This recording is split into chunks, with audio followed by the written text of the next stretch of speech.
Ang tanong tungkol sa autoridad ni Jesus. Pagdating nila sa Jerusalem, bumalik si Jesus sa templo. At habang naglalakad siya roon, lumapit sa kanya ang mga namamahalang pari, mga tagapagturo ng kautusan, at mga pinuno ng mga Hudyo. Tinanong nila si Jesus, "Ano ang autoridad mo na gumawa ng mga bagay na ito?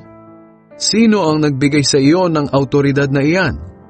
Sinagot sila ni Jesus, "Tatanungin ko rin kayo, at kapag sinagot ninyo, sasabihin ko kung ano ang autoridad ko na gumawa ng mga bagay na ito.